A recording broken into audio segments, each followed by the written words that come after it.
Здравейте, скъпи приятели на глаголницата и добре дошли на първото за 2024 година наше събитие. Глаголницата е програма на Българския културен център в Сиатъл. Скоро отбелязваме 10-та годишнина. Сега имаме изключителното удоволствие да посрещнем сред нас Тодор Тодоров, писател, философ, наричат го и поет. А, Неговият роман Хагабула е носител на специалната награда на 13 века България за 2023 година. Преди да продължим, молба да заглушите микрофоните, да запазите въпросите за накрая. А, а пък аз ще започна с едно антре, което може да бъде конфузно да представим нашите автори в тяхно присъствие, както отбелязва нашата любима Невена Дешлива Кръстева в последното гостуване на Тодор Тодоров в чувствителния подкаст заедно с Северина Станкева. Но тъй като не сме изработили по-добър вариант, налага се да кажа няколко думи за вас. Първо да ви кажа добре дошъл.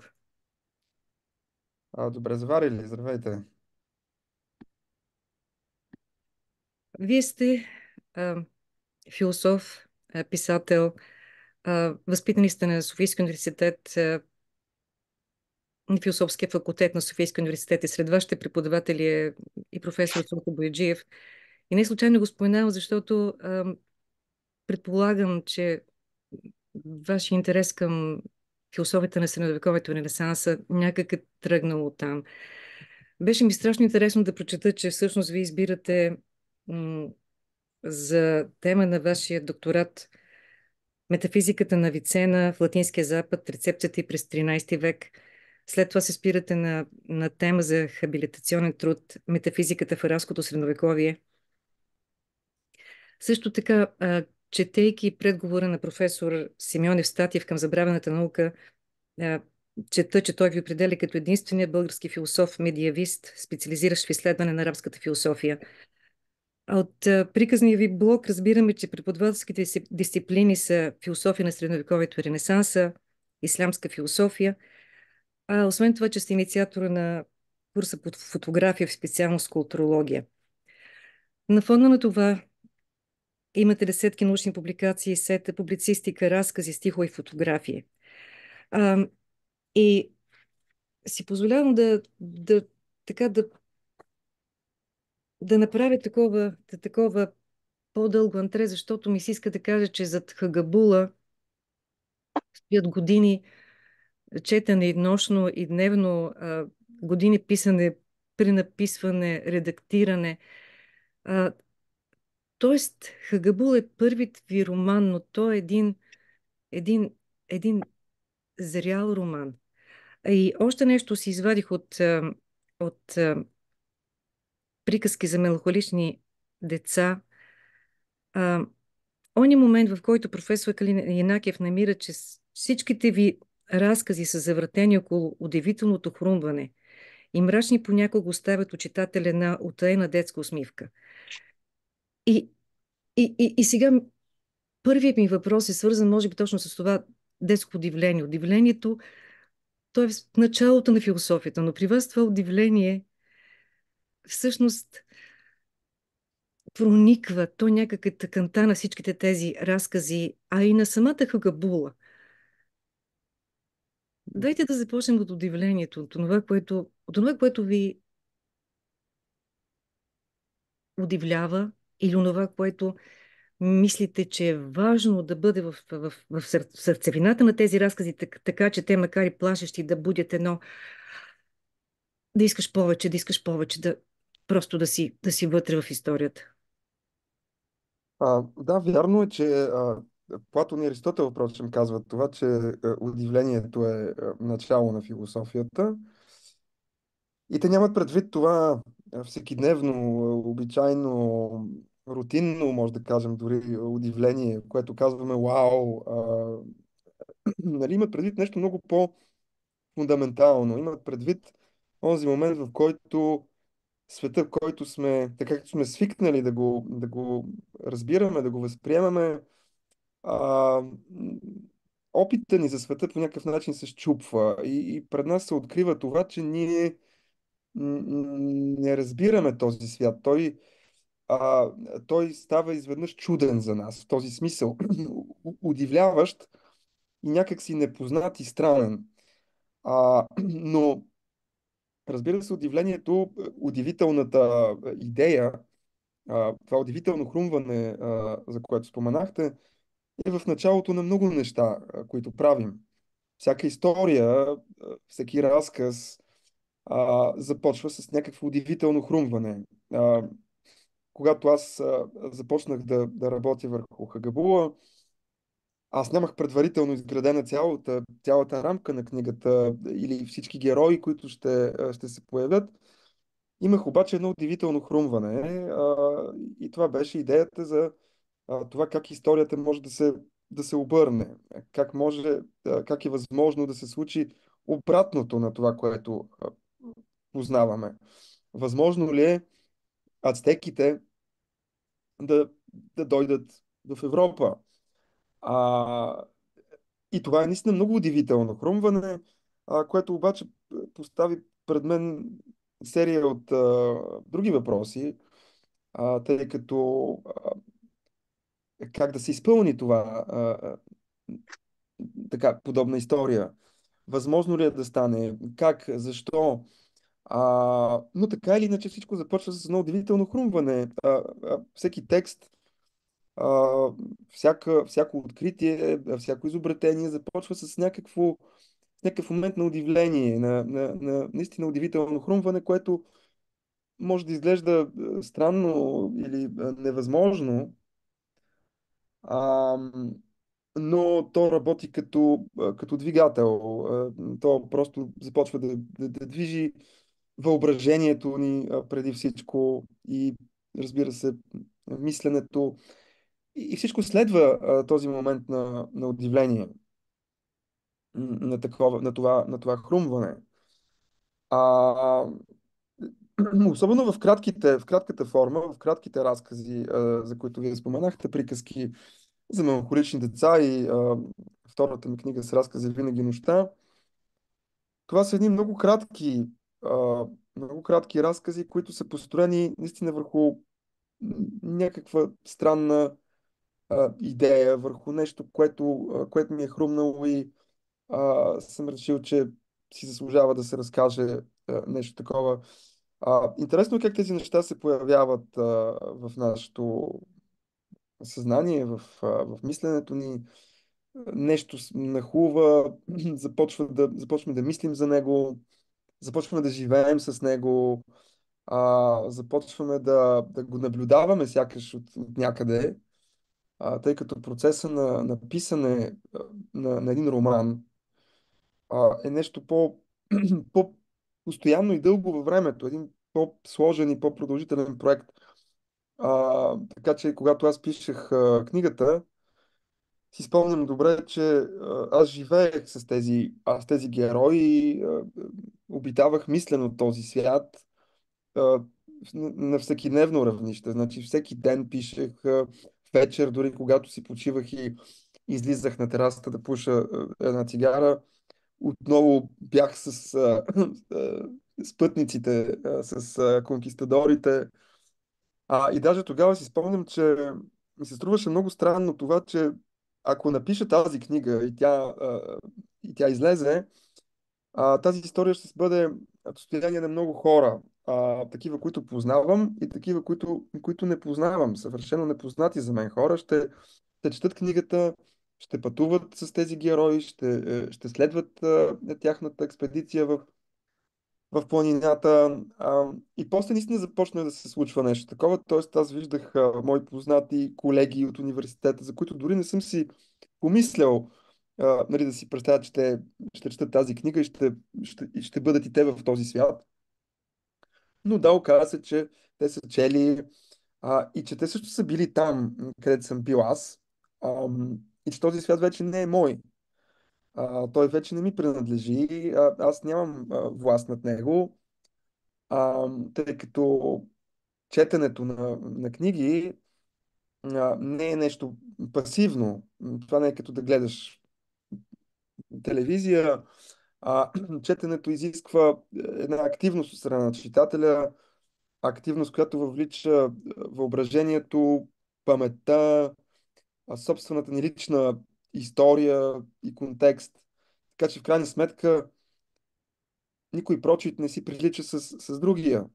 Да, всеки, който е чел книгата, е пътувал с Ернан Кортес, срещнал е там съществата и героите от книгата, но предполагам, че всеки е възприял тези неща по някакъв собствен начин. Понякога ние си довъобразяваме разни неща. И това е изключително интересно, че нещо, което ти правиш, което разказваш, в един момент вече се пренася другаде, то вече не е твое и е обживяно от много други хора, които са там по своя собствен неповторим начин.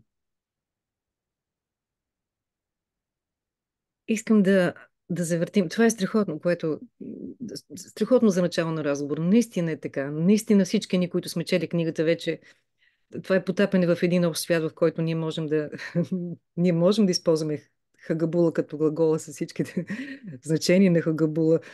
Можем да се заиграем дори. Хагабула е много пластична дума, нали? Може човек да каже, че се хагабули или хагабулства. Да. Или да каже, че нещо е хагабулно. Или Мислих си за хагабулясвам. хагабуластвам, мислих си за това нещо и покрай. Съпруга ми е американец и той направи глагол от той започна да спряга фадо. Нали, аз фадам, ти фадаш и двамата слушаме португалска музика. Но искам да кажа, че хагабула е наистина едно въвличане в един магичен свят и Надежда Радулова го нарича един магически шемет, едновременно пищен, но и мрачно суров. Това е интересно. Начинът, по който сте го направили този шемет да бъде пищен и мрачно суров, е също така свят, в който ние всички сме чели книгата, сме влезли. И, а, и, и, и няколко неща ми хрумват от тук, нали, като възможност за посока на разговор. Първо, за тази магичност. А, Когато чето книгата, след първите страници, някак изплува онова почти детинско наслажденство от прочита на Хазарски речник на Павич. Просто така, като нали, мина и замина. И беше ми интересно да чуя всъщност в едно ваше гостуване, мисля, на читателски клуб Писмена в библиотеката. Да. Вие споменавате, някой ви пита за магически реализъм и вие споменавате, че нали, този магически реализъм на Балканите не е нещо нали, за което ние сега те първо говорим. Споменавате за Павич, споменавате и за Картареско. И как което е страшно интересно, пък от друга страна, нали, това, което чувам от тези автори, този разширен свят на магическия шемот. Как виждате Хагабула в тази по-широка рамка на магически шеметното на Балканите? Ам, Това е свързано с едно мое разбиране за магическия реализъм, който принципно се приема за стил, а, начин на писане, начин на изграждане на образи, на свят. А, но за мен магически реализъм е повече от това. Повече от просто някаква техника. А, Разбира се, като се каже магически реализъм, ние веднага се пренасяме в Латинска Америка, пренасяме се в Мексико, пренасяме се по тези места, тъй като магически реализъм е преди всичко свързан а, с Латинска Америка, независимо дали става дума за литература или за изобразително изкуство. А, но от друга страна, магически реализъм имаме, както споменахте, наистина и на други места. Има, да кажем, много интересен магически реализъм в скандинавската литература. Той е особен, мрачен, студен, такъв изключително интересен. Примерно, такъв тип литература е книгата на Карстен Йенсен а, Ние отдавниците. Ние отдавниците е книга, която разказва за... това е датски писател, датски автор, който разказва за миналото на своя роден град, който е пристанищен град и там столетия наред са плавали кораби. И за мен беше удивително да потъна в тази северна атмосфера, с техните морета, с техния моряшки живот. Но това е много някакси наистина скандинавско и северно, нордическо, в същото време изключително магично. От друга страна, имаме и балкански магически реализъм, където аз бих поставил Милорад Павич, разбира се, в Сърбия, а, Мирча Картареско в Румъния, безспорно е голямото име, което представя този тип литература. В Гърция, може да кажем, Казанзакис. Казанзакис със сигурност също попада в нали, границите на този балкански магически реализъм. Но защо казвам, че е повече от техника, просто това или стил? Тъй като магическия реализъм е свързан и с някакво светоусещане, с някакво преживяване на света, което вероятно е характерно за Латинска Америка, доколкото там имаме такава културна и социална реалност, в която присъстват запазени традиционни елементи от традиционната култура, фолклор, религия, вярвания, които се практикуват. Заедно с това имаме една много брутална модернизация, която се случва и някакси това ни дава една картина на живота там и може би на начина, по който хората преживяват света. А, Това има изключително много сходства с нашия живот на Балканите. На Балканите има същото. Говорим и конкретно за България, но това се отнася и за Румъния, и за Сърбия, и за Гърция. Имаме една вкопченост в миналото. Разбира се, това не бива да се разбира в някакъв лош смисъл. В копченост просто ние обичаме да си пазим традициите. Имаме такива, как да ги нарека, суеверия, вярвания, обичаи, някаква връзка с миналото, с предмодерния свят, нали, с традиционната култура. Тя е много силна в всички балкански страни. А, Тук може да включите дори интереса към езотеричното, към разни ясновидци, ясновидки, магиосници, знахари. Всичко това присъства много мощно в нашата култура. По един много специфичен начин. Нали, в България, знаете, има Ванга, преподобна Стойна, има много такива фигури, много такива елементи от културата са съхранени до модерни.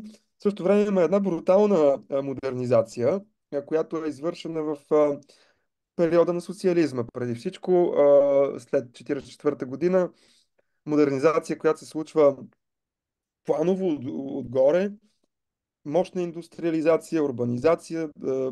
Нали? И този контраст много добре описва някакси, според мен, психологията на хората в тези страни, в тези култури.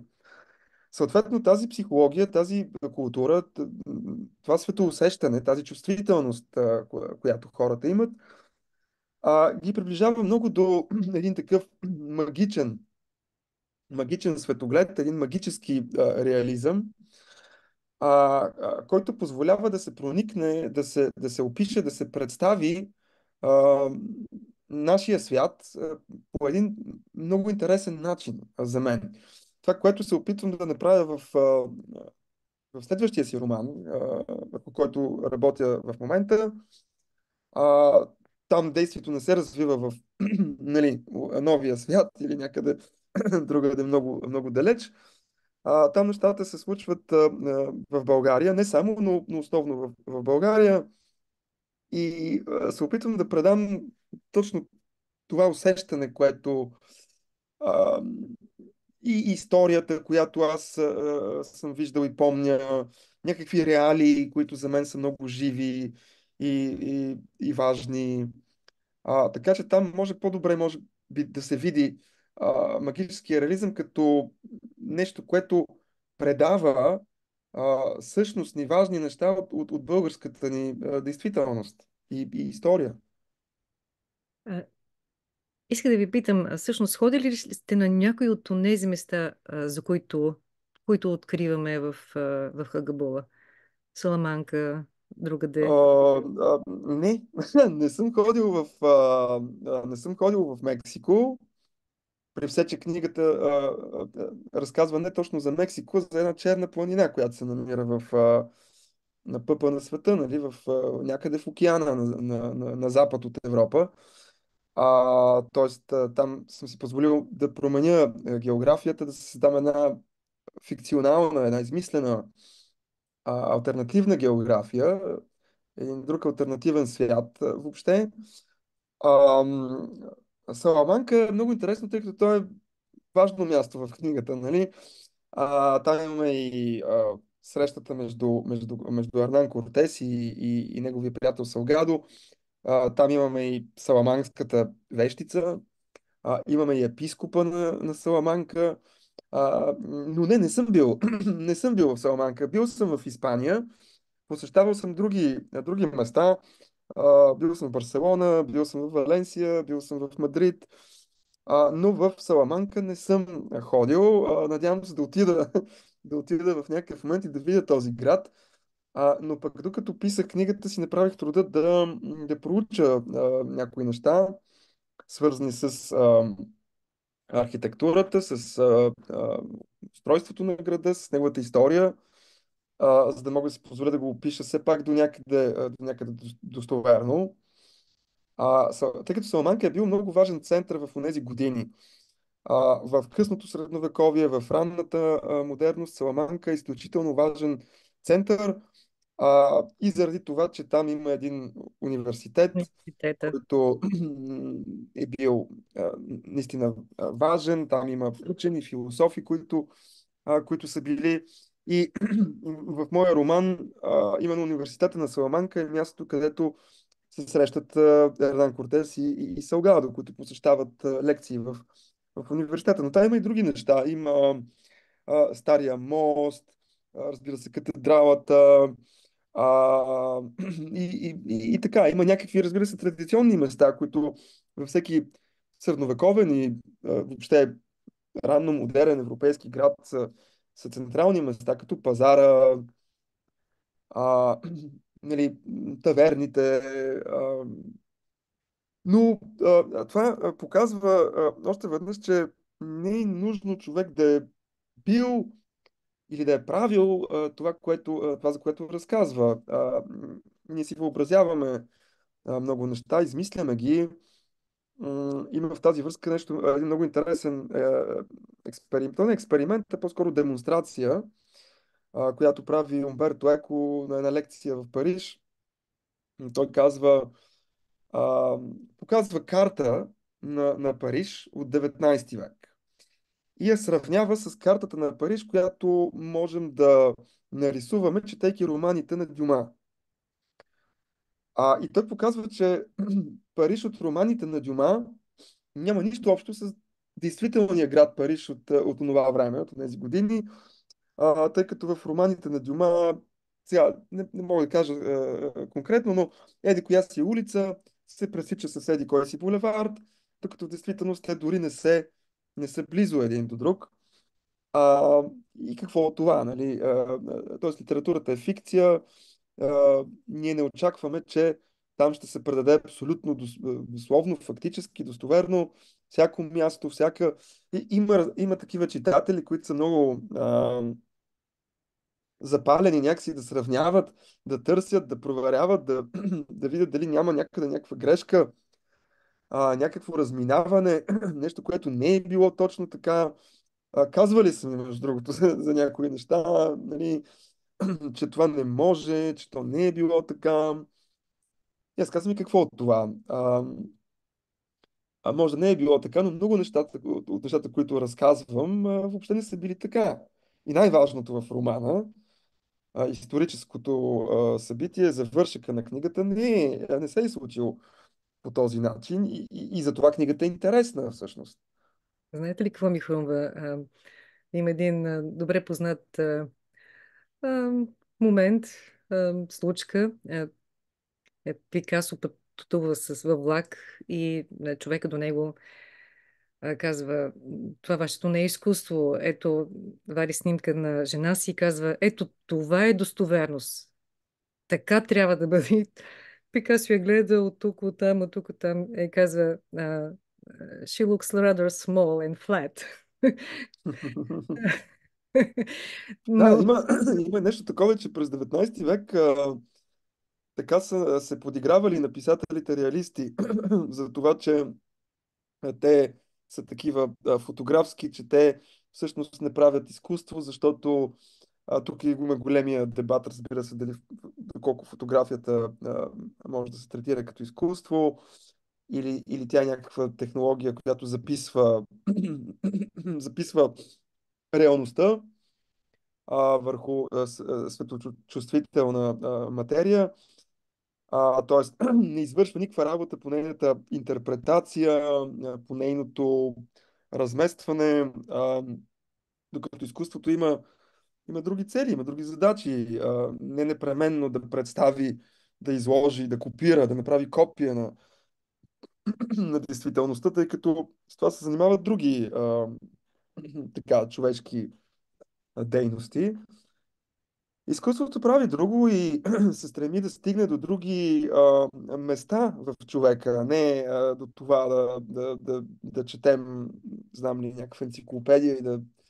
Разбира се, книгите могат да ни обогатяват с много информация, могат да ни разкажат много история, но не бива да забравяме никога, че, както казва Набоков, литературата започва не когато едно дете идва, тичайки от гората и казва идва вълк, и да, наистина идва вълк, а литературата започва тогава, когато детето идва от гората и казва идва вълк, а никакъв вълк не идва. Това е да, началото на разказването на истории. да. Вие сте го казали на едно място много добре. Казвате: за мен винаги най-важното в писането е било използването на езика. Не историята е най-важното в случая. Една най-банална история би могла да се разкаже по впечатляващ начин, който я прави изключително извънредно и извънредна. А, за езика. Искам да си поговорим за езика, защото а, там вие напълно ме спечелихте. А, има тук няколко пеперуди, които хвърчат от всякъде, от Хагабул, от места, които си казвам: ех, а, красиво, богато казвам. Всъщност, може би трябва да прочета поне едно-две неща от тук, от книгата. А, наистина сте майстор в описания, едни неочаквани сравнения, много, много красиво, богато. И друго нещо, което съм си отбелязала. Един момент, в който покрай другите описания казвате нещо, което същевременно само по себе си е цяла философия. Всички неща са съшити с невидим конец, червена нишка събира света. Ами да, и всъщност тази червена нишка върви през целия роман Хагабула и там накрая си казва каквото има да каже. И за успиването в един свят, и ам, за това, че ние човеците можем и по друг начин да осмисляме прибиваването си, преминаването си през света. Тоест, червената нишка си води, стига до там, където има да си каже м, своето послание. А, какво съм си извадила? Ам, Хората са невежи, настървени от омраза. Това е тяхната религия. Това е религията на всеки град и село. На всяко място, където човешки същества пъплят и жужжат заедно, глозгат живота, ръфат го и го дърпат в малките си сърца. Така казаше татко. А,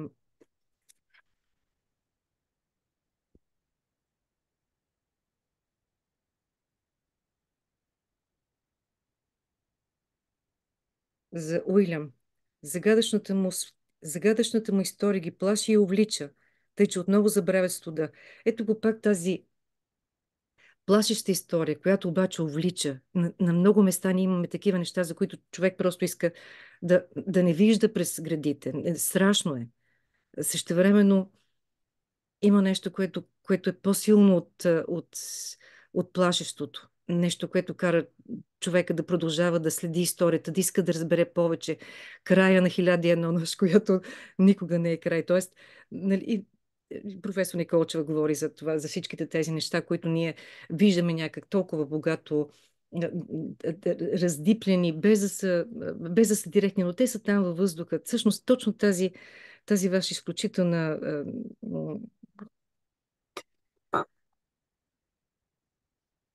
изключително умение да умесвате нещата така, че дори да е страшно, то да преминава през други очи, друга перспектива, други уста, да бъде разказано по друг начин и човек да иска да слуша, да се развива разказа. Тази езика ми е приказката.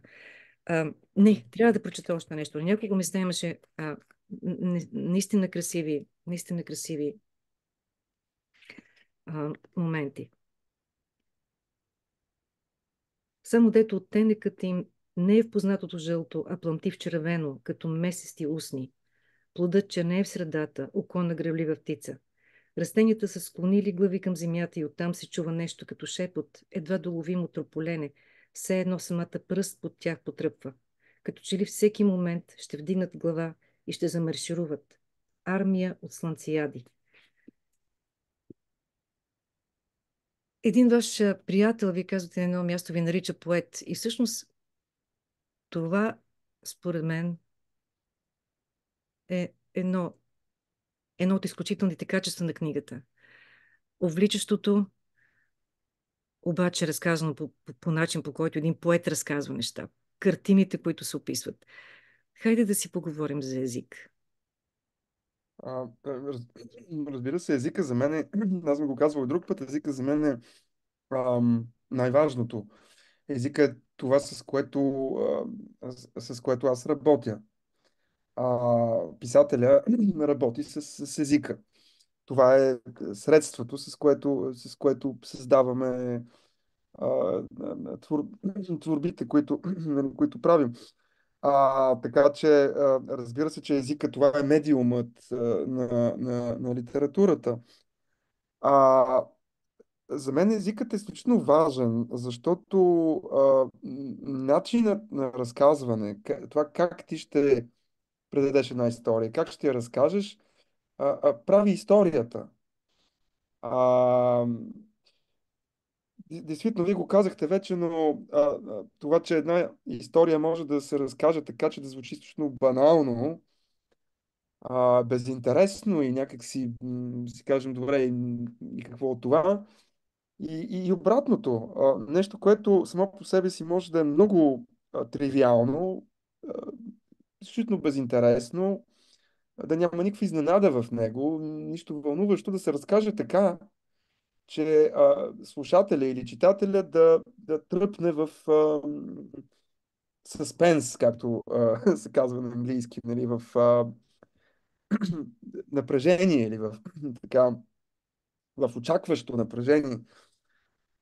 Така че да, езикът наистина е важен и мой приятел, този приятел, вероятно, който някъде сте чули или прочели, не знам, а, това е моят приятел Хуан Берниер, който е испански поет. Той е един от много добрите испански поети. Между другото, тази година спечели голяма награда в Испания за поезия. Той на времето ми казваше: Тодор, ти си поет.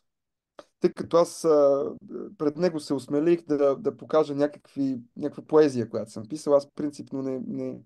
Имам, писал съм стихове, но Даже съм публикувал в литературен вестник, но а, не е нещо, което така, имам някаква свян около поезията. И той тогава, за да ме окуражи, може би, защото прочете мои стихотворения и каза: виж, Тодор, всъщност ти си поет. Аз казах: не, не е така, аз съм прозаик, аз не. Той каза: не, ти си поет и твоята проза всъщност е поетична. Тя е изградена през поезия. Ти използваш поезията, за да разказваш. И той даже тогава ми каза: ти трябва да пишеш поезия, трябва, разбира се, да четеш повече поезия, да пишеш повече поезия. Да, естествено, поезията не е само в стиховете. Поезията е възможността да се изобрети, да се открие нов език. А това значи нов свят. Поезията винаги е правила, се е стремяла да прави това. Аз го казвам и на моите студенти, че тогава, когато ние не можем да разкажем нещо или когато попаднем в ситуация, в която се опитваме да говорим за онова, за което не може да се говори, тъй като има едно много известно изречение на Лудвиг Витгенштайн, известен философ от 20 век, който казва: за онова, за което не може да се говори, за него трябва да се мълчи. Има неща, които са отвъд езика, те не могат да бъдат постигнати в езика и значи ние няма как да говорим за тях. И да, разбира се, едната възможност е да се откажем да говорим за тези непостижими неща. Другата възможност е да се опитаме да говорим много за тях, да свръх говорим за тях, с надеждата, че нещо ще успеем да постигнем в това.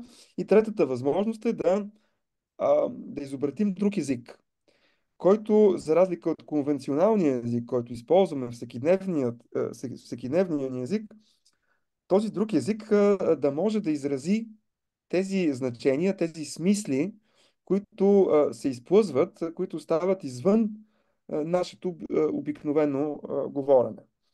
И тук често давам и този пример, тъй като това е пример, който всеки от нас, според мен, е преживявал под някаква форма. Представете си, случва ни се нещо изключително, нещо лично изключително. Независимо дали е в каква сфера, е нещо, което ни е разтърсило и ние искаме да го споделим с наш близък или приятел. Срещаме се с нашия близък и започваме да разказваме. Докато разказваме историята си, ние установяваме, че това, което разказваме, е една поредица от факти. Аз отидох, той каза, тя каза и така нататък. И всъщност, слушайки собствения си разказ, сякаш отстрани, сякаш отвън, ние започваме да се фрустрираме и да се разочароваме поради това, че установяваме, че не можем да разкажем това, което искаме да разкажем, а говорим едни глупости, които са наистина банални, които всеки ги някакси няма нищо специално в тях, нищо изключително. Тоест, онова, което искаме да кажем, ни се изплъзва и ние оставаме с едно горчиво усещане за провала на нашия разказ. Поезията преодолява именно тази бездна. Тя се опитва да изкопчи, да извлече от онази, не знам, област, която изглежда невъзможно, неизказуема, да изкопчи нещо от там и да изрази тези невъзможни смисли. Картареско, който е един от моите любими писатели, казва, че това е задачата на писането. Това е една борба с езика. Тази борба с езика ти непрекъснато се мъчиш и влагаш усилие да преодолееш езика. Защото езикът ти пречи в известен смисъл. Езикът ти поставя граници и ти виждаш, че не можеш да изразиш това, което искаш. Но ти продължаваш да се бориш, продължаваш да се мъчиш, продължаваш да работиш с езика. А, езика позволява много. Езика позволява много повече, отколкото просто това, което ние наричаме нали, език в най-обичайния смисъл. Така че, да, за мен това е нещо много важно.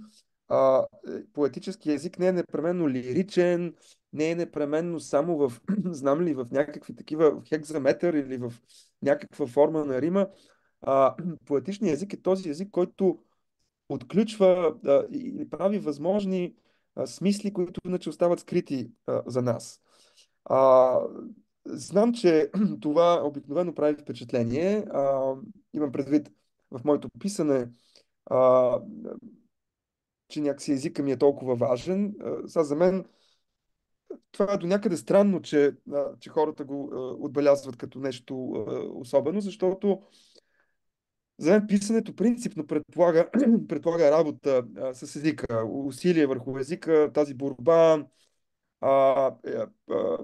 този поесис, това сътворяване. Нали, така че, а, иначе какво би значило да пишеш? Би значило да разказваш някакви неща. А, всяко писане, всяка книга, всеки текст, всеки разказ тръгва от езика и неговите възможности. А те са по-големи, отколкото ние подозираме. Има една друга случка, която си спомням преди години, не съм сигурен, 2013 2014 някъде може би там, когато бях в Гърция, на остров Крит, по покана на... Там бяха организирали един литературен фестивал, гръцко-немски. Гръцко-немски за автори, които, понеже моето издателство издателството, което публикува сборниците ми с разкази в Германия, се държи от грък. А, грък, немски грък. Така макар, че това е оксиморон, нали? Немския грък. Грък, който живее в Германия. А, и аз гостувах на този фестивал. Там един от гостите, от участниците беше... Много съжалявам, че сега не мога да си спомня неговото име, но той беше много възрастен човек, който е много популярен в Германия. Той е грък. Той почина вече преди няколко години почина, но той е много известен актьор, който се е снимал там в разни сериали и в Германия е много известен така селебрити, нали, много, много, много популярен. И той беше там и присъства на едно четене, където аз четох откази от мои разкази на немски. И накрая имаше въпроси от публиката, някакъв разговор. Този човек, който имаше много масивно присъствие, защото той беше такъв огромен човек, с брада, с един грамовен глас, човек, който като седне в стаята и някакси веднага събира, нали, вниманието, създава една аура около себе си. Този човек се надвеси към мен и заговори с един такъв а, тон, балкански, може би, такъв маниер на говорене, може да изглежда леко агресивно, но всъщност не е. Нали? Той каза, виж какво. Мен хич не ме интересуват твоите истории. Не ме интересува какво ми разказваш. Дали ще ми разказваш за магиосници, дали ще ми разказваш за криминална история или нещо друго. Хич не ми пука. Но каза, аз съм впечатлен от езика, с който разказваш. Това е брутален език и това е някакси твоята сила. Аз съм много впечатлен, но нали каза, иначе историите не ме интересуват. Мен ми харесва да те слушам как ми разказваш. Аз, примерно, имам проблем с това да чета автор, който или не умее да ми разказва, или просто начинът по който разказва не стига до мен. Ясно е, че тук има вече въпрос на вкус и предпочитания. Това, че не ми харесва една книга, не значи, че тя е слаба сама по себе си, просто не е моето нещо. А, нали, има го и този момент, но аз не мога, ако не мога да проникна в книгата, ако тя не ме завладее, ако тя не ме дръпне някакси, нали, аз не мога, оставам отвън, мотая се там, нали, опитвам се, но не може, не бива да се изисква усилие. А, нали, в четенето. В този смисъл, а, пак да кажа това, за което питахте, нали, езика, понеже за това говорим, че за мен езикът е не просто много важен, това е основното, което правим. Това е все едно. А, Музикантите работят с музика, с тонове, с инструменти. А, Художниците работят някои с акварелни бои, други работят с друг тип някакви изобразителни средства. А, Писателя работи с слово, работи с език. Ние нямаме друго, нали?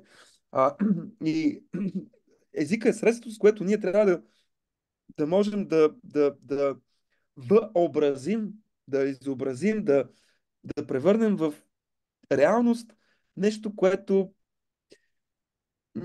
което е възможно, нещо, което ни е хрумнало.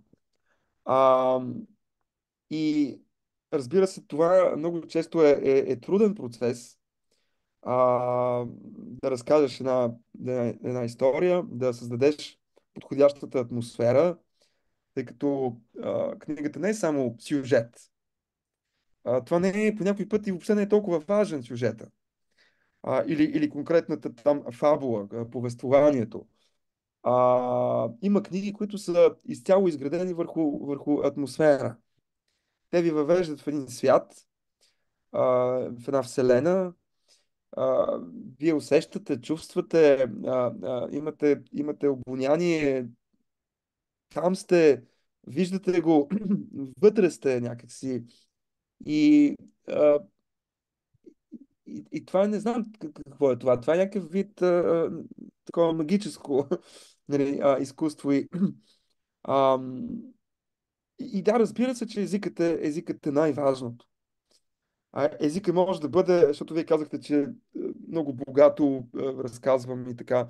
А, Има и друга възможност. Може да се разказва и много минималистично, много, много събрано или, как да кажа, обрано.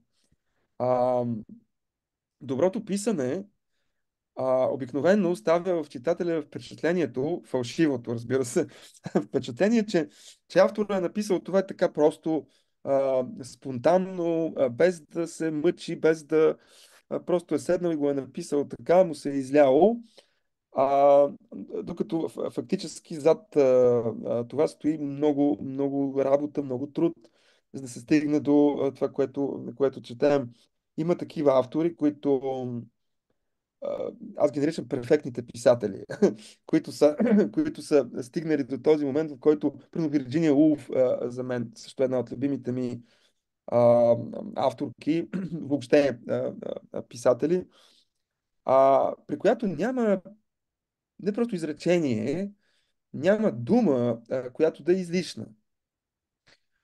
Всичко е точно премерено на мястото си, нали? И човек чете това и си казва, добре, това е съвършено и е толкова гладко, а, но разбира се, тя много, много е работила. Тя е била маниакално обсебена от идеята да този перфекционизъм, нали, да постигне в писането си. И това е процес, който трае време. Кагабула за мен беше първия ми роман, който ме научи на много.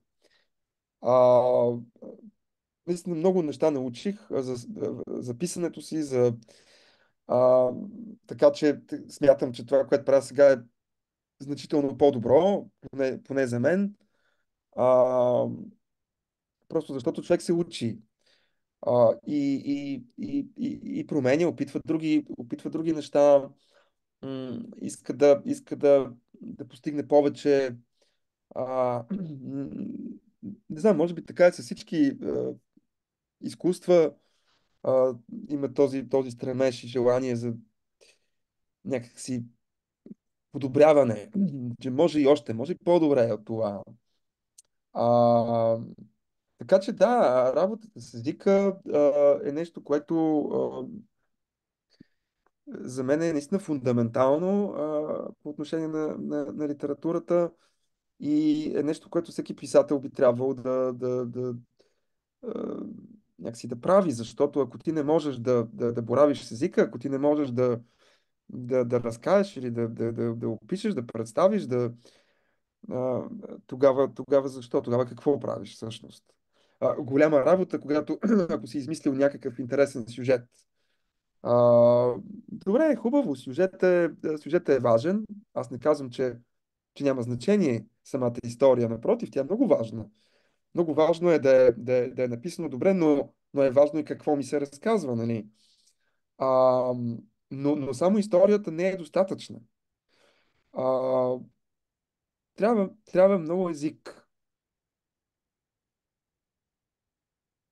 Има пак по тези теми страшно интересно се дискутира и в първата среща, с която правите с професор Николчина и след това, там където се обсъжда всъщност този утопичен завършек и противодействието срещу битовото и дребнавото, говорите а, за един купнеж, за болка по загубеното, загубата на жадуването за новото начало, за обновлението, носталгията. Как се почувствате, когато завършихте книгата? Ето, минал е целият този процес на работа, на пренаписване, на редактиране. Да, затова започнах така нашия разговор с това колко вагони книги стоят за цялото това нещо. Тоест, Хагабула не може да се роди тук така. Когато излезе Хагабула, когато го казахте, каквото имахте да го кажете, ето сега готвите нова книга, как се почувствахте? Какво дойде? Дойде ли едно облегчение? Как? Да, разбира се. Аз даже си спомням момента, в който завърших. Имам предвид конкретния момент, в който я завърших. Деня, сега не мога да кажа колко часа е така, но спомням си го, когато написах последното изречение и осъзнах, че съм приключил с това, че съм написал тази книга. Но вярно е това, което вие споменахте, че а, това е само първата част, първата стъпка от работата по една книга и въобще по един текст. Когато го завършиш, това не е края. А, Спирането. да, текстът е завършен, принципно един процес е приключил, но след това започна конкретно в моя случай. Аз веднага минах през книгата, изчетох я, нали, за да редактирам някакви места, но работата е там, че за да може да се направи една адекватна редакция, трябва да мине време, трябва да се дистанцираш от книгата, от себе си, да можеш да я погледнеш с нов поглед. Така че аз тази първа редакция я направих, след което книгата отиде в издателството и когато трябваше да започна работа с редактор, а, аз казах на редакторката Антония Апостолова и казах, защото тогава отворих книгата и видях, че аз имам още работа по нея и казах, виж, сега изчакай ме, не искам да ти давам този вариант, имам нужда да направя една редакция. Наистина бяха минали вече няколко месеца. И 2-3 месеца аз редактирах книгата Дълбинна. Дълбинна редакция, в която някои неща махнах, други добавих и разширих. Имаше структурни промени, свързани с самия сюжет. След което работих с нея, тя ми върна нейни бележки, места, които и се виждаха проблематични, а някои неща съм променил, други си запазих и така нататък. Тоест имаше един период след това на допълнителна работа, редакторска, който е много важен. Защото когато напишеш нещо, много хора смятат, че когато са го написали, то е готово. Не е готово. Трябва да го оставиш, да се върнеш, да редактираш, да го изгладиш. Има един такъв процес, който идва след написването, който изисква и време, изисква и необходима и друг поглед. Нали, автора не винаги вижда собствените си пропуски, несъвършенства.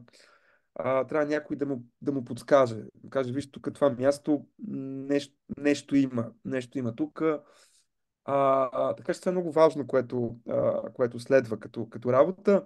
Но да, разбира се, че изпитах облегчение, като я написах, защото завърших нещо голямо, което ми отне година и няколко месеца писането на книгата. М, Един сложен процес, в който аз трябваше да удържа този разказ, цялата му сложност, защото вие знаете, вътре има много разказвачи, много линии, които се пресичат, така че да няма разминаване, няма някакъв пропуск. А, и разбира се, когато човек завърши нещо, винаги изпитва облегчение и радост, в такъв смисъл облегчение. Разбира се, не че сме се отървали, но някаква по-скоро бих казал радост от завършването, от приключването на нещо. След което, вече когато книгата излезе, започна говоренето за книгата. Започна Появиха се други хора, които са чели книгата, които имат своя поглед върху нея. Ето сега разговаряме с вас за нещо, което беше дълбоко интимно мое, в мен. Само аз познавах този свят, нали? А, сега той вече не е мой. Колкото повече време минава от издаването на книгата, а, не бих казал, че аз се отдалечавам точно от нея, но понеже сега съм в много дълбоко съм навлязъл в новия си роман. В момента съм в такова писане, както едно време пишех Хагабула, сега пиша общо взето всеки ден, а, а, когато имам тази възможност. Сега, като приключи семестъра, понеже имах повече ангажименти в университета, съвсем мисля да се отдам на писане. И съм потънал, просто съм потънал в този свят, в тази книга, в този сюжет, в който работя. И Хагабула е някакси нещо, което помня, разбира се, знам, но аз вече съм другаде, разбирате ли? Вече съм другаде и има и някакво пристрастяване към това. Да бъдеш в един свят. Аз преди да напиша Хагабула имах известно притеснение, имах някаква страх от голямата форма, от романа, тъй като бях писал единствено разкази и се притеснявах, че няма да мога да издържа, че това изисква постоянство, ти трябва да разказва, да удържиш един свят, да бъдеш в него продължително време, да не ти омръзне, да не ти дойде друга идея, да може тази идея да те мотивира и да те движи. И така не знаех дали ще мога да го направя това, дали ще мога да го изпълня. И когато започнах да пиша и се впуснах в този процес, той започна да ме някак си погълна започна да ме бута напред. И мен ми беше много интересно това как се случва. Как в един момент ти започваш да наблюдаваш своите герои отгоре или отстрани, отвън, така сякаш те съществуват пряко теб. А, а, Така че ти не просто ги измисляш, не просто им вменяваш някакви действия или думи, а ти ги наблюдаваш и просто съобщаваш, нали? Съобщаваш, известяваш това, което те правят. Ти просто ги следваш. Следваш ги, защото ти ги познаваш, ти знаеш те как ще постъпят и наблюдаваш ги и разказваш това, което става там някъде в този въображаем свят. Този свят става постепенно все по-плътен, колкото повече се разказва, става все по-плътен, все по-жив и, ти ставаш все по-вътре, влизаш все по-вътре в него. А, и наистина това има едно пристрастяване към този тип работа, защото когато завърших Агапула, аз започнах веднага да пиша нещо друго, но после се отказах от тази идея. Реших, че ще почина известно време. Не се стърпях за кой знае каква почивка. защото имах идея за нещо друго и исках да пиша. Просто много ми се пишеше и много исках да се върна в този режим, в това състояние, Този това, което на балон, английски който е благословен се нарича. балон. Еми, не знам дали балон или... Да, но на английски има една дума the zone, Да, зоната. до зоната, да. Когато влезеш в едно, то се използва по-скоро и Being в in the други... flow, Чиксен Михай. Моля? Being in the flow, Михай Чиксен Михай. То е някакво флоу, Да, нали? То е потокът, както се превежда на български, макар че и поток, не, значи то едното е това flow, а другото е zone, зона. being in the zone. Да влезеш в зоната, това е една зона, която вече, примерно, използва се в автомобилните, във Формула 1, такива пилотите, които казват, че в един момент те са в една такава зона на съзнанието си, в която те не работят съзнателно, т.е. тялото им само управлява автомобила, те не знаят какво правят, но го правят някакси съвършен.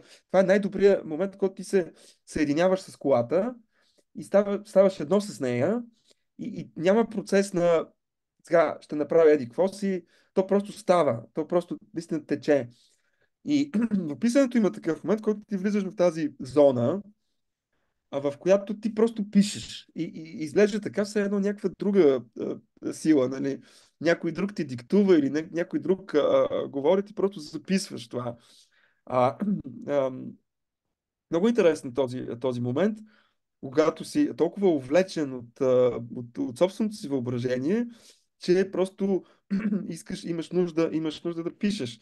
Така че сега съм в такава, отново съм в такава тяга, нали, на писане и в момента, в който ми се изясни идеята, върху която удивителното хрумване, което имам, ми се изясни, а, в мен се възникна това адски силно желание да разкажа това нещо, да разкажа тази история и аз нямам търпение да я разкажа, да го напиша, да го завърша. Разбира се, сега имам това много мощно желание да пиша повече, да мога да го разкажа, да го завърша в някакъв обозрим момент. Но когато го напиша, когато го завърша, това ще приключи. Този свят вече някак си ще го има, ще излезе книгата и, и тогава ще почна да пише нещо ново, вероятно. Нов Нали, ако свят, не съм. да. Да. Да, така че много е интересно как стават тези неща, този процес по писане. Обикновено в началото има една несигурност, трудност, ти самия да влезеш да го започнеш така, че да тръгне и да можеш да се движиш нататък. Но след това има и момент, в който влизаш в тази зона и в което самата ти история, самата книга вече те води напред. И не се изисква някакво, кой знае какво усилие. Ти си в някакво такова а, някакъв хейс, някакъв облак, нали, в който бленуваш там, бродиш с твоите герои. Това е наистина удивително преживяване, защото то е дългосрочно. Това не е просто една халюцинация, която имаме, или един сън или нещо подобно. Това е халюцинация, която трае месеци, понякога години. И да, не знам как не знам как да го разкажа, но е удивително Но това е благослов, преживяване. не е ли? Това си е благослов да живееш, да минаваш през живот по този начин.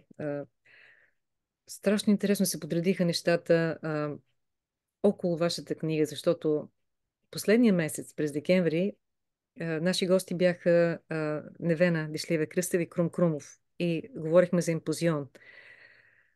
Виждаме импозион сред книгите, които посочвате като вашите книги за изминалата година. Мисля си, Първо, аз дори написах текст за емпозион. текстът беше изключителен. Ние го публикувахме в глаголницата преди. Благодаря ви за този текст. Наистина е много важен. А, тук, пак в една от последните срещи, говорите и за политическото послание, че не сме сами на Земята, че има хора и същества, които не приличат на нас, обитателите на Европа, говорят различни езици, а ние сме приели, че европейската култура и цивилизация са един неразминат връх. И в този поток, както вървят паралелно неща, свързани с онова, което стана като усещане от Емпозион, срещата с Крум и с Невена, мисълта за превода. Щях да ви питам и за това дали виждате Какабула като роман на английски язик. То, страшно много неща излязоха. Същевременно а, слушам най-различни разговори в Spotify, попадам на страхотен разговор с Урсула Легуин, която пак така изкочи нали знаете как изкачат нещата, как идват към нас книги, неща и така се събират в един сноп, който си Да. разговаря по неговия си начин. А, и в няколко такива интервюта, преди да почине, която говори за Вирджина Улф, обаче говори всъщност, коментира и нейния журнал Words are my matter, writing about life in books. Отново идват нещата и отворих уебсайт и да видя какво има там, тъй като тя е изключително продуктивен автор, а, отново с много писане зад гърба и баща и антропологът Алфред Крьобрезът в детството й като откривател на светове. И там тя казва, ще го прочета направо на български, преведено. Тя казва, идват трудни времена, когато ще искаме гласовете на писатели, които могат да видят алтернативи на начина, по който живеем сега, могат да видят през нашето обзето от страх общество и неговите обсесивни технологии към други начини на съществуване и дори да си представят реални основания за надежда. Ще имаме нужда от писатели, които могат да помнят свободата, поети, визионери, реалисти на една по-широка реалност. И си помислих за вас. Просто за необходимостта от нещата, които вие пишете, нещата, за които вие разказвате, посланията, които стават в книгите ви, начина по който тези послания стигат. Много богат свят. И същевременно си мислих и за свързаността на всичкото това, което казвате със света на импровизацията. Паралелно слушах на Стив Макманович като аудиобука, но всъщност, като всъщност си взех и книгата, която е свързана с импровизацията in Life and Arts. Също, значи, този свят Може да погледна само книгата. О, разбира се. Мисля, че ще бъде страшно интересно и като аудиокнига. Целият този свят на Да, да, да. този игрови свят, нали, който игрови свят обаче отвъд Хьозинга, отвъд културните модели, този игрови свят на пишещия човек, на създаващия човек, на творенето без граници, просто на тази освободеност и на вярата. И на вяра, всъщност, вие като влизате в поток, всъщност вие имате вярата, че ще дойде това нещо, което ще ви държи в този поток. Тоест, има го това доверие, че гласът ще дойде, ще се случи. Просто човек, след като извървял определения път, нали, както споменахте за Вирджиния Вулф, да, стои с лекота, да, сякаш така, но Да. доверието в процеса, това е доверието, че всъщност ще му бъде дадено на този, който е в зоната, да бъде в зоната. Мгм. И Да, но то не е само игра, защото някои казват че в Хагабула аз играя с много неща, т.е. съчетавам, а, как да кажа, тъй като моите занимания, интереси са в областта на средновековието и Ренесанс и въобще културната история, най-общо казано. В книгата има много култура и много игра. Нали, но Хагабула не е просто игра с тези неща, някакво разместване, такова фантасмагорично, фантасмагорично преподреждане на историята или да знам. Тя не е просто приключенски роман, който е пълен с такива фантастични неща и магични, странни. А, Хагабула е книга, в която аз опитвам се да кажа неща, които според мен са много важни днес. Тоест, тя има и такова измерение актуално, което се отнася до нашия свят днес. Не до света на Кортес, не до 16 век, а до света, в който живеем днес. А, имам предвид, разбира се, няколко неща преди всичко. Това е, не знам къде да започна, кое би било, кое е най-важното, но да кажем едното от тях е прекъсването на нашата връзка или въобще отношението ни с природата, от която ние сме част, от която ние сме произлезли, а, и проблемите около това. А, екологичния проблем също така в този смисъл. От друга страна има и една такава нишка, може да се каже феминистка, която се отнася до един много тъжен факт, който, за съжаление, описва културната история на света, тъй като изключенията са много малко. Имам предвид господството на мъжете, на мъжкия пол. Факт е, че света, какъвто го заварваме днес, е света направен от мъжете. Жените са били в подчинено положение и все още са в такова положение на много места по света, дори където вие се намирате и където аз се намирам, при всичко, което е извоювано в хода на историята, като права, като възможности, все пак мъжът продължава да бъде някакси доминиращ. Нали?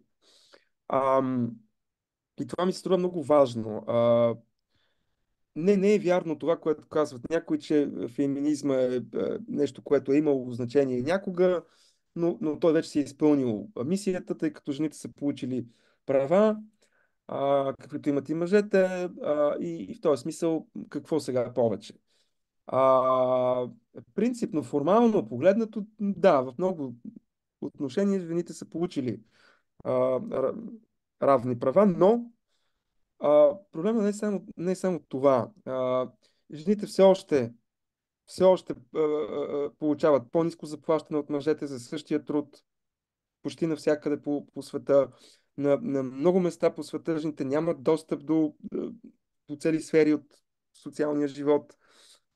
И така нататък, да не отиваме в този разговор, ясно какво имам предвид. Но има и нещо трето, което също е изключително важно за мен. Някакво такова политическо послание. И това е начинът, по който ние, имам предвид западния свят, това вече не е само Европа, това, което наричаме западен свят, отношението на този свят, от който ние сме, разбира се, естествена част, към другите, към това, което е останало извън този свят.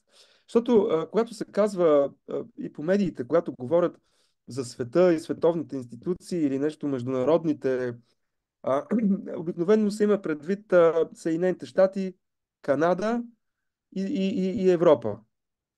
А, останалата част от света сякаш е нещо, което е маргинално, което, да знам, от някаква цивилизационна гледна точка не е важно. Ние продължаваме да не виждаме този друг свят, да не го виждаме ясно и добре. При все, че вече сме преживяли колониализма, имаме тези движения, постколониалните, емансипация и така нататък. Въпреки това, тези светове остават погранични. И нашето отношение към тях продължава да бъде като към някакви суб а, човечества, такива някакви, да знам, същества и народи, които са някакви там далеч от нас. Има едно много интересно наблюдение на Достоевски, когато той посещава международното изложение в Лондон, в така наречения Crystal Palace, кристалния дворец.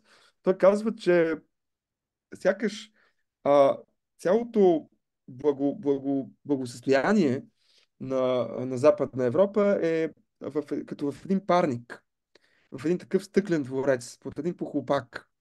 Ние живеем в този похлупак, в този парник, в който ние имаме, как да кажа, този златния а, процент или златния милиард хора, които са на планетата, които живеят що годе добре. И извън този парник има много друго, което от към парника не се вижда. Обаче, другото в един момент започва да идва.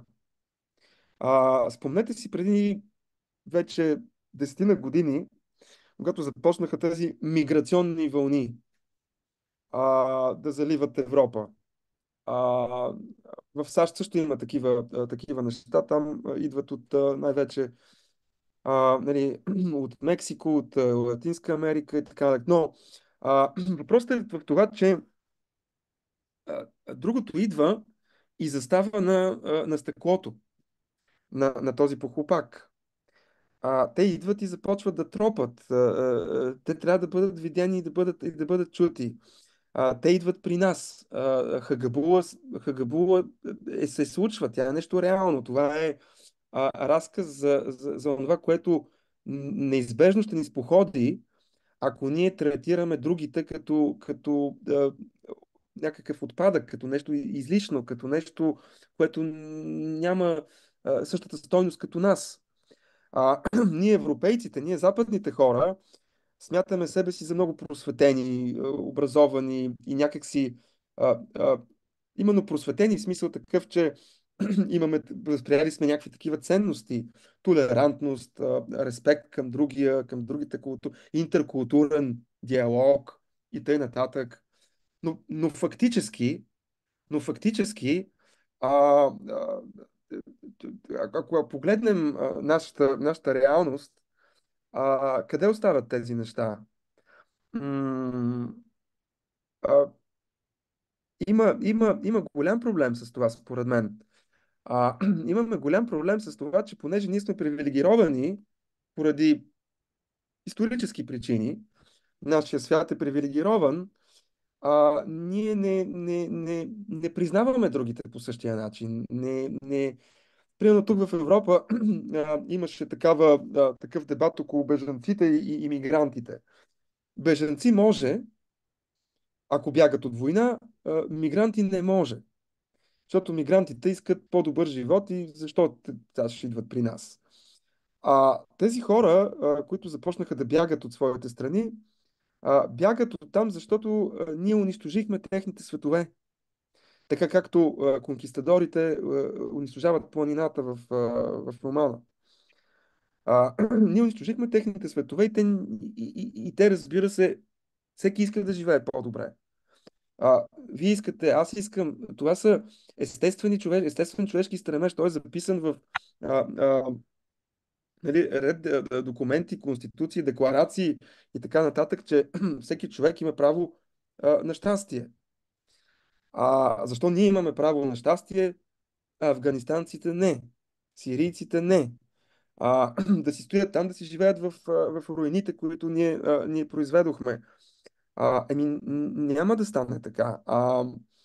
Хагабула е и това. Когато ти разрушиш планината на живота, а, тя ще дойде. И ти си отговорен за това, което се случва. А, така че има и това измерение, има и това послание. Книгата, аз много се надявам то да стига до читателите, те да разбират и да се досещат, че аз говоря и за тези неща. За това, че когато ние убиваме живото, когато убиваме другите, когато убиваме дори собствените си корени в крайна сметка, това ще се обърне срещу нас неизбежно. Когато ние унищожаваме природата, това ще се обърне срещу нас неизбежно. Защото в Хагабула има и този момент, че там има един купнеж, вие казахте носталгия, по нещо, което е загубено. Това е голямата драма, според мен, трагедия, вероятно на съвременния, на модерния западен човек. Ние имаме носталгията по нещо, което сме безвъзвратно изгубили. А, но ние не може да си го, ние няма да си го върнем. Ние няма да си го върнем никога. Ние никога няма да живеем отново като щастливия дивак, нали, в джунглата. Не може да се върнем там. Няма как да се върнем там разбира се, този купнеж ни измъчва. Ние не можем дори да изречем, да назовем това, за което купнеем. А в същото време, а, в същото време ние продължаваме да го унищожаваме. Страшно ми се иска да, да продължа да ви питам, включително и за вашия курс по фотография в Софийския университет, но мисля, че е редно сега да отворим възможност, да дадем възможност на онези, които са сред нас, да ви попитат нещо. И ако остане време, искам да ви попитам и за вашата фотографска страст и всъщност как хващате света такъв, какъвто го виждате чрез камерата си, но и как говорите за фотография в културологичен план в съвременния свят. Скъпи приятели, сега е моментът. Заповядайте, ако имате възможност, желание да се включите в този момент, заповядайте.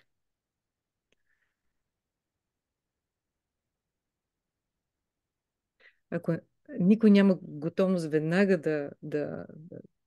да скочи, Но не е задължително. Не е задължително, не е нали? Не задължително. бива да Вие задължаваме. оставихте неща, които така трябва да се отложат. Това са силни неща. Ако остане само така, нали, с тишина, това е важно също така. В анонса към събитието обещах, че ще ви питаме за фотографията, защото вие сте човек, който се интересува от фотография и като правещ снимки, но и като говориш, като анализираш изобщо целият процес. И в предварителни ни разговори нали, прехвърлихме името на Сюзан Зонтак и аз извадих един момент, който ми се иска да прочета и да ви помоля да коментирате. Тя казва, че a photograph could also be described as a quotation, which makes a book of photographs like a book of quotations. Фотографията като цитат. А, Ам, Цитат на какво? Цитат на... Вие кажете. нали, в текста цитат на друг текст. Фотографията превръща в образ, и то в специфичен тип образ, изображение, онова, което ние възприемаме с нашата естествена сетивност, но има и разминаване между фотографски образ и това, което виждаме. Естествено, фотографията не е просто копие а, на реалното. И в това разминаване е най-интересно, защото има такова разминаване, затова фотографията е интересна, нали? Защото ако тя беше просто отпечатък, предполагам, нямаше да ни е толкова да ни вълнува. А, Сега ще ви призная нещо, което вярно е, че аз така се занимавах много с фотография. Това е мое хоби. Но има нещо много интересно, че когато аз пиша, изгубвам страстта си да снимам. Започвам в някакъв друг режим да работя, а, чисто мисловно, и може би някакси вътрешното ми зрение се променя и не мога да снимам и не ми се снима. Значи, откакто така пиша по-активно, имам предвид и особено с романа, тъй като имах един период, в който много, много снимах. Това ми беше така, изключително много се занимавах с снимане. Въобще не ми се хваща апарат. Разбирате ли? Не ми е интересно. Далечно ми е. Такова не... Курса, който водих в специалност културология, беше теоретичен курс, не практически, а теоретичен курс, който се занимаваше с а, културната история на фотографията, М. социалните практики, свързани с фотографията, ако искате дори и политическите употреби на фотографията. Т.е. там фотографията ме интересуваше по-скоро като философ, отколкото като фотограф. А, разбира се, тя продължава да ми е интересна теоретично. А, и след курса съм правил някой път съм участвал, последно миналата година участвах на една конференция в Гърция, а, конгрес на семиотика, където говорих на тема свързана с фотографията. Така че, да, там има много интересни неща. Това, което започнах преди да разказвам, че има разминаване между м, се- онова, което нашето възприятие ни представя и онова, което виждаме в една фотография. По някой път това ни изумява. Когато видим фотография, нещо, което сме виждали или където сме били, ние казваме, ма то не беше така. Аз помня, че не беше така. Някой път ни се струва, че е имало повече хора или по-малко, или че друг цвят е било нещо. А, има разминаване между психологическа памет и външна памет, защото фотографията, освен всичко друго, изкуство, техника, и така, тя е някакъв вид външна памет. Тоест, ние отпечатваме образа на обекта, на това, което се фотографира, върху някакъв вид материя. Много зависи от материята, разбира се, как ще се конструира точно изображението. Ако се снима на филм, ако се снима дигитално, ако се снима на някакви други материали. Ам, и се появява това разминаване, защото психологическата ни памет, дори да изключим самото възприятие, което е много сложен процес. Възприятието включва очите, зрението, но и центрове в мозъка и така нататък. Много сложно е. Но ако останем при паметта, м- външната памет, фотографията, а, тя сякаш каменява времето, тъй като съхранява една хилядна от секундата. А, живата памет, психологическата памет, е нещо много по-сложно, в което онова, което се помни, е потопено в редица наши, то е обагрено всъщност от нашите преживявания, опит, настроението, в което сме били, чувствата ни, очакванията ни. Историята на целия ни живот е включена, участва във всеки спомен, който ние носим в себе си. Когато ние наблюдаваме една фотография, се случва нещо подобно. Този образ се вписва в, в моето въображение. И това е, може би, най-важният момент, че психологическата памет, т.е. няма такова нещо като чиста памет в нас. Паметта винаги вече е в съучастничество с въображението. Паметта ни е обаграна и от нашето въображение.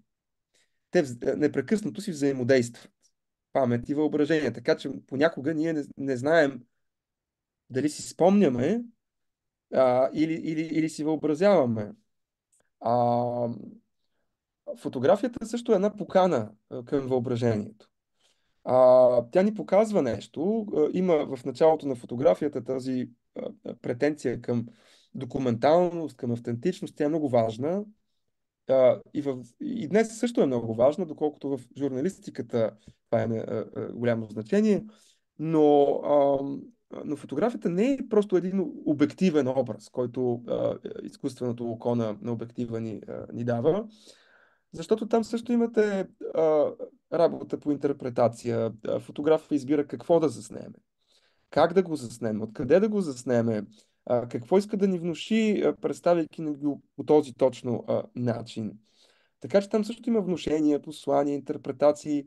Те обаче се извършват много често на едно несъзнателно равнище, на равнище под прага на това, което ние можем да осъзнаем. Много по-перфидно ни манипулират фотографските изображения.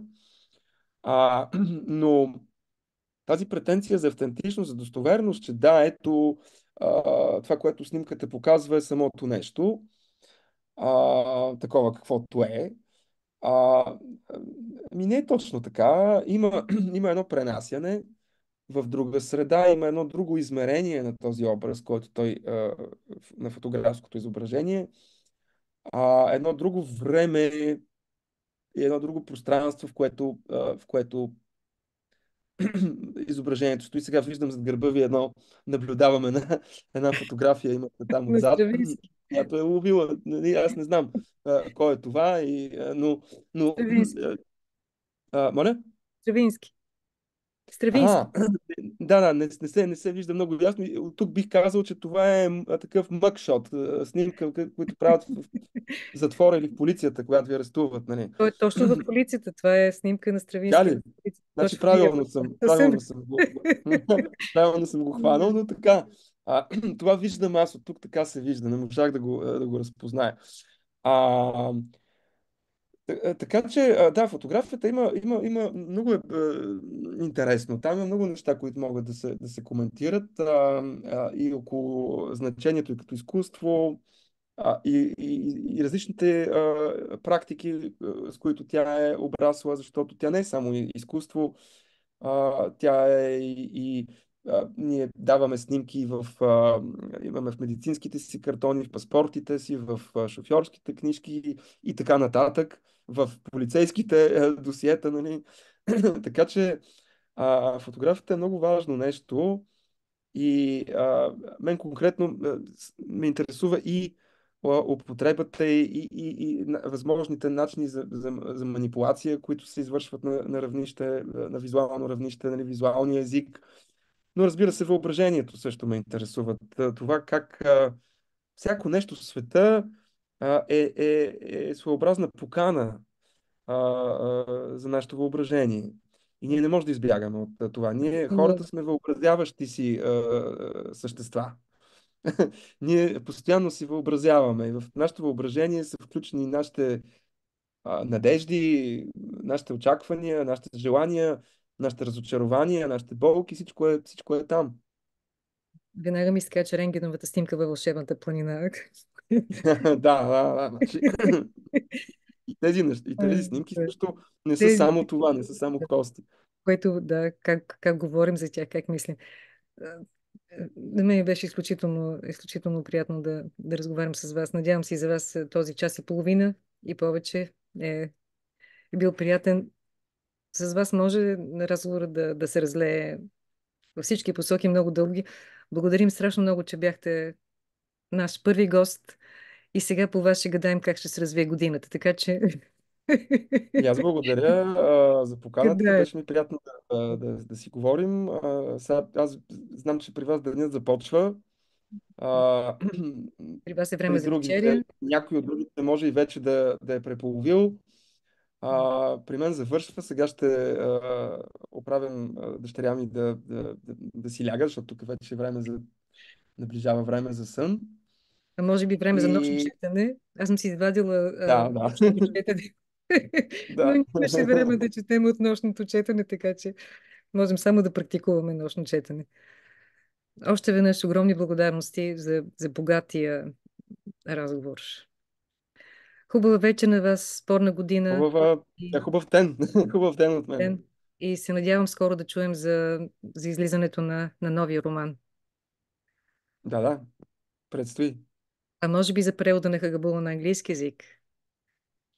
Това също се надявам в скоро време да се случи. А, Като дойде времето, Ще се разчуе. ще да се разчуе, да. Всичко добро, хубава вечер, още веднъж. Всичко добро. Всичко добро.